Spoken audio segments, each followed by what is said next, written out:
ಭಾರತೀಯ ಜನತಾ ಪಾರ್ಟಿಯ ನೇತೃತ್ವದ ಸರ್ಕಾರ NDA ಸರ್ಕಾರ ಕಳೆದ 30 ವರ್ಷದಿಂದ ರಾಜೀವ್ ಗಾಂಧಿಯವರು ಮಹಿಳಾ ಮೀಸಲಾತಿಯನ್ನು ಪ್ರಕಟ ಮಾಡಬೇಕು ಅಂತಕ್ಕಂಥ ವಿಚಾರವನ್ನು ಅವತ್ತು ಪ್ರಸ್ತಾಪಿಸಿದ್ದಾರೆ. ಅವತ್ತು ಲೋಕಲ್ ಬಾಡಿಗೂ ಸಹ ಅವರು ಕೆಲವು ಲೋಕಲ್ ಬಾಡಿಗಳಿಗೆ ಮಹಿಳಾ ಮೀಸಲಾತಿಯನ್ನು ಘೋಷಣೆ ಮಾಡಿದರು. ಅವತ್ತಾಯಿತು.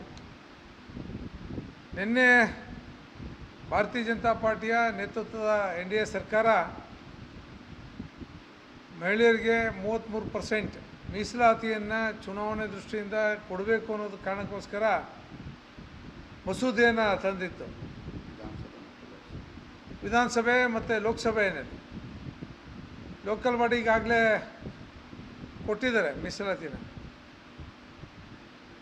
ತಂದಂಥ ಸಂದರ್ಭದಲ್ಲಿ ಕಾಂಗ್ರೆಸ್ ಅವರು ಮಿತ್ರ ಪಕ್ಷಗಳು ಒಟ್ಟಾಗಿ ಸೇರಿ ನಿನ್ನೆ ಅದರ ವಿರುದ್ಧವಾಗಿ ಮತ ಹಾಕೋದ್ರ ಮೂಲಕ ಮಹಿಳೆಯರ ಏನು ಕನಸಿತ್ತು, 30 ವರ್ಷದ ಕನಸು, ಆ ಕನಸನ್ನು ನುಚ್ಚು ನೂರು ಮಾಡುವಂಥ ಕೆಲಸವನ್ನು ಇವತ್ತು ಮಾಡಿದ್ದಾರೆ.